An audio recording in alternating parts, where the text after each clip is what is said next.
Hello my good friend. अभी आप जनार्दन चौधरी अध्यक्ष हिंदी विभाग के एसआर कॉलेज रायरंजन के तरफ से आप लोगों को बहुत बहुत मंगल शुभकामना। मॉडर्न स्टडी सेंटर के हिंदी विभाग में आप लोगों का हार्दिक स्वागत है। हम आज व्याकरण पर बात करेंगे। बात शुरू करने से पहले थोड़ा सा जान लें कि फ़िलहाल हम लोग एक संक्रांति के दौर से गुजर रहे हैं। संक्रांति के दौर में घबराने की ज़रूरत नहीं है, बल्कि उनसे की चुनौती स्वीकार करने की ज़रूरत है। सुनो मैं सुंद का गर्जन तुम्हारा, स्वयं युग धर्म का हुंकार हूँ मैं।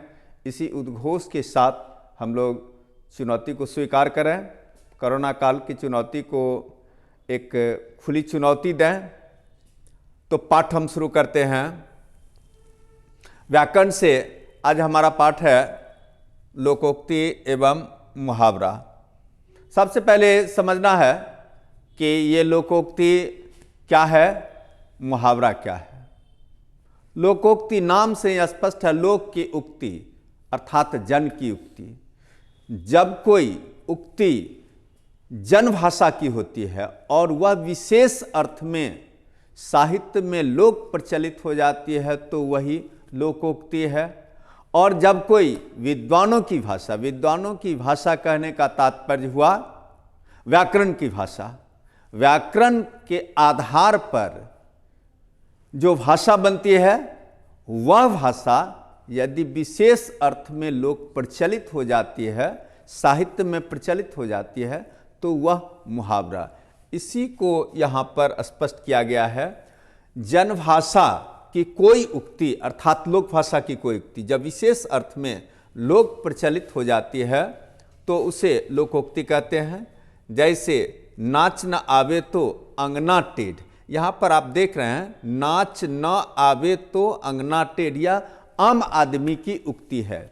इसमें व्याकरण के मुताबिक, व्याकरण के लिंग वचन के मुताबिक वाक्य विन्यास नहीं किया गया है, बल्कि आम आदमी की उक्ति है यह। विद्वानों की उक्ति जब विशेष अर्थ में लोक प्रचलित हो जाती है तो उसे मुहावरा कहते हैं। ऊपर आपने लोकोक्ति के विषय में जान लिया, अब आप मुहावरा के विषय में देख रहे हैं कि विद्वानों की उक्ति अर्थात व्याकरणनिष्ठ उक्ति जब विशेष अर्थ में, मुहावरा या लोकोक्ति में ध्यान रहे कि विशेष अर्थ होता है, जो कहा जाता है उसका एक प्रतीकात्मक अर्थ होता है, विशेष अर्थ होता है। विशेष अर्थ में लोक प्रचलित हुआ तो उसे मुहावरा कहते हैं। दोनों में विशेष अर्थ होता है, परंतु लोकोक्ति में लोक भाषा का प्रयोग होता है। याद रहे, उसमें व्याकरण के लिंग वचन का ख्याल नहीं किया जाता है, तथा मुहावरा में व्याकरणनिष्ठ भाषा होती है, उसमें लिंग वचन का ख्याल रखा जाता है। जैसे दिन दुगुना रात चौगुनी, यहाँ आप देख रहे हैं दिन पुल्लिंग है तो दुगुना, रात स्त्रीलिंग है तो चौगुनी। इस तरह यहाँ पर व्याकरणनिष्ठ भाषा का प्रयोग किया जाता है। तो यहाँ रात का प्रयोग स्त्रीलिंग रूप में किया था, दिन का प्रयोग पुल्लिंग रूप में किया गया है। लोकोक्ति में व्याकरण के नियम के अनुसार वाक्य विन्यास या पद विन्यास नहीं होता है। इस तरह आपने जान लिया लोकोक्ति एवं मुहावरा। दोनों में थोड़ा सा अंतर आया। लोकोक्ति की भाषा आम आदमी की भाषा होती है, व्याकरण की भाषा से हटकर भाषा होती है, जन भाषा होती है। मुहावरे की भाषा हमेशा व्याकरण की भाषा होती है। अब हम कुछ मुहावरों को आपके सामने प्रस्तुत कर रहे हैं जिसका अर्थ भी बताया जाए।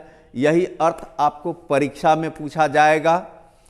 अपना उल्लू सीधा करना मतलब हुआ स्वार्थ साधना, उल्टी गंगा बहाना, नियम के विपरीत काम करना, 19-20 का अंतर, थोड़ा अंतर, ओखली में सिर देना, काम में भीड़ जाना, एरी चोटी का जोर लगाना, पूरा प्रयत्न करना, आँखों का तारा होना, बहुत प्यारा होना, एक पंथ दो काज, एक साथ दो काम करना, आगे कुआं पीछे खाई, चारों तरफ संकट, घी के दिए जलाना, मौज में रहना, मीठा मीठा गप, करवा करवा थू, अच्छे को ग्रहण करना और बुरे को छोड़ देना, 9-11 होना, भाग जाना, कान पर जू रेंगना, अनसुनी करना, दुम दमाकर भागना, डर कर भागना, आंख दिखाना, डराना, अंगूठा चूसना, बाल बुद्धि होना, बाल बुद्धि का परिचय देना, लाल पीना होना, क्रोधित होना, अपनी डफली अपना राग, अलग अलग विचार, कान पकड़ना, गलती मानना, सिर चढ़ाना, अधिक छूट देना, दांत खट्टे करना, मुंह तोड़ जवाब देना, अंगूठा दिखाना, बदल जाना, अंगूठा चूमना, खुशामद करना, ऊंट के मुंह में जीरा का फोरन, आवश्यकता से बहुत कम, गोद में लड़का, नगर में ढिंढोरा, निकट की चीज को अलग खोजना, दाल में काला होना, शक की बात होना, गाल बजाना, डिंग हाँकना, अंधे की लकड़ी, एकमात्र सहारा, आस्तीन का सांप, निकट का दुश्मन, आसमान टूट पड़ना, विपत्ति आ जाना, आंसू पोंछना, धैर्य बधाना, आंखें बिछाना, प्रतीक्षा करना, कलेजा ठंडा होना, चैन मिलना, काठ मारना, स्तब्ध हो जाना, कान खड़े करना, सतर्क होना, तारे गिनना, परेशानी का अनुभव करना, नाक रगड़ना, खुशामद करना, कमर टूटना, आर्थिक स्थिति खराब होना, लोहे के चने चबाना, असंभव कार्य करना। इस तरह आप देख रहे हैं मुहावरों का अर्थ है। इन अर्थों को आप सामान्य तौर पर वाक्य में प्रयोग करेंगे तो बढ़िया होता है, लेकिन आपको परीक्षा में अर्थात बिहार बोर्ड की परीक्षा में वाक्य में प्रयोग करने के लिए नहीं दिया जाता है, बल्कि आपको सीधे अर्थ दिया जाता है बहुवैकल्पिक। तो आपको फिलहाल परीक्षा को ध्यान में रखकर सीधे अर्थ लेना है, सीधे अर्थ को याद करना है, अभ्यास करना है उसके लिए। तो हम थोड़ा और आगे शुरू करते हैं। हवा में महल बनाना, काल्पनिक बातें करना, शीश नवाना, सम्मान करना, टेढ़ी खीर होना, टेढ़ी खीर, कठिन कार्य, दिल हल्का करना, चैन होना, नाक का बाल होना, प्यारा होना। इस तरह आपने देख लिया कि इन सारे मुहावरों का अर्थ ये सब होता है। आप लोगों को याद करना है। मुझे पूरा भरोसा है कि आप लोग इसको ध्यान से पढ़ेंगे, सुनेंगे, समझेंगे और याद करेंगे। परीक्षा में आप कोई भूल नहीं करेंगे। अब हम आपको अभ्यास के लिए यहाँ पर बहुवैकल्पिक प्रश्नोत्तर दे रहे हैं, उसका थोड़ा सा अभ्यास करा देते हैं। हाथ खींचना का अर्थ क्या होगा? हाथ खींचना का अर्थ क्या होगा? ऑप्शन आप देख रहे हैं, विकल्प आप देख रहे हैं। साथ देना, साथ लेना, अलग करना, अलग होना। हाथ खींचना का अर्थ हो जाएगा अलग होना। कांटा निकालना का अर्थ क्या होगा? दुख देना, बाधा दूर करना, विरोध करना, समर्थन करना। कांटा निकालना का अर्थ होगा बाधा दूर करना, अर्थात बी होगा इसका सही उत्तर। खून पसीना एक करना का अर्थ क्या होगा? धूप में काम करना, कठिन परिश्रम करना, हत्या करना, मर जाना। ये 4 विकल्प आप लोगों को दिया गया है। तो इसमें सही उत्तर होगा कठिन परिश्रम करना। कलेजे पर सांप लौटना मुहावरा का अर्थ क्या होगा? आप देख रहे हैं विकल्प में दिया गया है प्रेम करना, ईर्ष्या करना, धोखा देना, दुश्मनी करना। कलेजे पर सांप लौटना का अर्थ होता है ईर्ष्या करना, अर्थात बी सही होगा। कलेजा ठंडा होना का अर्थ क्या होगा? आप विकल्प में देख रहे हैं, संतोष होना, असंतोष होना, मर जाना, होश आना। तो इसका सही उत्तर होगा संतोष होना, अर्थात ए। कलेजा ठंडा करना का अर्थ हुआ संतोष होना। गरे मुर्दे उखाड़ना का अर्थ क्या होगा? आप विकल्प में देख रहे हैं, पुरानी दुश्मनी, दबी हुई बातों को उभारना, दोस्ती करना, डराना। तो गरे मुर्दे को उखाड़ना अर्थात पुरानी बातों पर बहस करना, तो इसके लिए विकल्प होगा दबी हुई बातों को उभारना, पुरानी बातों को फिर से तरोताजा करना। घोड़ा बेचकर सोना का अर्थ क्या होगा?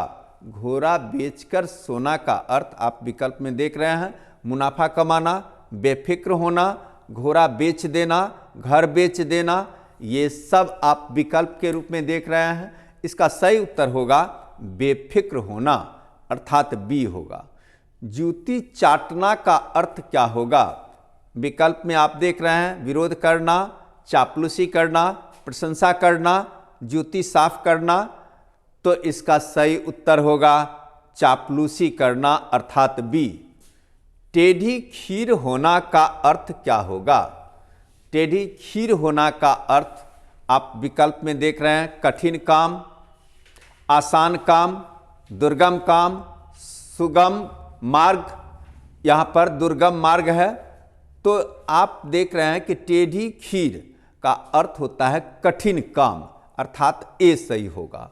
खून खौलना का अर्थ क्या होगा? बहुत क्रोधित होना, बदला लेना, चुप रहना, बदल जाना। तो इसका सही उत्तर होगा बहुत क्रोधित होना, अर्थात ए होगा। टांग अड़ाना का अर्थ क्या होगा? टांग अड़ाना का विकल्प आप देख रहे हैं, हस्तक्षेप, विरोध करना, समर्थन करना, चुप रहना। तो इसका सही विकल्प होगा हस्तक्षेप करना। टांग अड़ाना, किसी काम में हस्तक्षेप कर देना, अनावश्यक रूप से हस्तक्षेप करना, अर्थात ए इसका सही उत्तर होगा।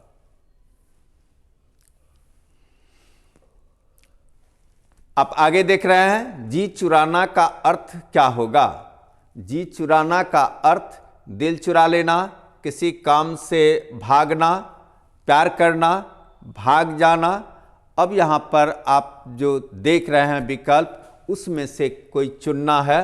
तो किसी काम से भागना, किसी काम से भागना मतलब किसी काम को करने में आनाकानी करना, यही होता है जी चुराना का अर्थ। दाल न गलना का अर्थ क्या होगा? दाल न गलना का अर्थ में आप विकल्प में देख रहे हैं, विरोध करना, युक्ति सफल न होना, प्रेम करना, षड्यंत्र करना। तो इसका सही उत्तर होगा युक्ति सफल न होना, अर्थात बी इसका सही होगा। दाल में काला होना का अर्थ क्या होगा? आप विकल्प देख रहे हैं, विश्वास करना, शक की कोई बात होना, दूर भागना, नजदीक आना। तो दाल में काला होना का अर्थ होगा शक की कोई बात होना, अर्थात बी। मुट्ठी गर्म करना का अर्थ क्या होगा? यहाँ पर आप विकल्प देख रहे हैं, खर्च करना, आमदनी करना, रिश्वत लेना या देना, हाथ रगड़ना। तो इसका सही विकल्प होगा रिश्वत लेना या देना। मुट्ठी गर्म करना। सिर उठाना का अर्थ क्या होगा? तो आप विकल्प देख रहे हैं, समर्थन करना, विरोध करना, प्रेम करना, क्रोध करना। तो सिर उठाना का अर्थ हुआ विरोध करना, यानी बी सही होगा। घरों पानी पड़ना का अर्थ क्या होगा? घरे का फूट जाना, लज्जित होना, प्रसन्न होना, खूब वर्षा होना। तो इसका सही उत्तर लज्जित होना होगा, अर्थात बी।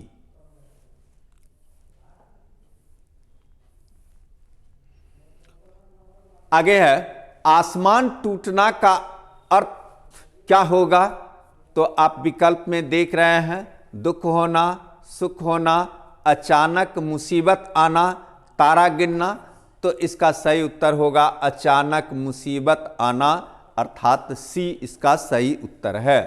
घुटना टेकना का अर्थ क्या होगा?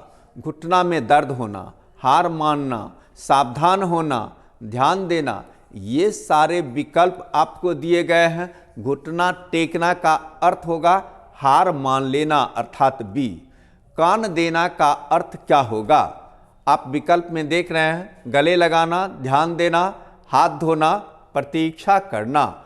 कान देना का अर्थ यहाँ पर होगा ध्यान देना, अर्थात बी होगा इसका सही उत्तर। हाथ मलना का अर्थ क्या होगा? आप देख रहे हैं, खुश होना, पछताना, उत्साहित होना, आगे बढ़ना। तो हाथ मलना का अर्थ पछताना होता है। आग में घी डालना का अर्थ क्या होगा? तो आग में घी डालना का अर्थ होगा, आप यहाँ पर विकल्प देख रहे हैं, आग धधकाना, क्रोध को और भड़काना, हवन करना, पूजा करना। तो इसका सही विकल्प होगा क्रोध को और भड़काना, अर्थात बी होगा। आगे है, दांत खट्टे करना का अर्थ क्या होगा? तो दांत खट्टे करना का अर्थ यहाँ पर आप विकल्प देख रहे हैं, खट्टा चीज खाना, बुरी तरह पराजित करना, पीछा करना, आगे बढ़ना। तो इसका सही उत्तर होगा बुरी तरह पराजित करना, अर्थात बी। पीठ दिखाना का अर्थ क्या होगा? आप इसका विकल्प देख रहे हैं, चुनौती देना, युद्ध करना, हार कर भाग जाना, मर जाना। तो इसका सही विकल्प होगा हार कर भाग जाना, अर्थात सी होगा। और अंतिम आपका है, आंखों का तारा होना का अर्थ क्या होगा? प्यारा होना, घृणा करना, मर जाना, दूर हटना। तो इसका सही विकल्प होगा प्यारा होना। इस तरह आपने अभ्यास के लिए इन सारे मुहावरों को देखा। आपकी सुविधा के लिए यहाँ पर आंसर शीट दिया गया है, जिस आंसर शीट के सहारे आप बना सकते हैं। तो इस तरह व्याकरण का यह भाग आपका पूरा हुआ। अब हम दूसरे दिन फिर मिलेंगे। तब तक के लिए आप लोगों को मंगल कामना के साथ आप लोगों से फिर विदा। धन्यवाद।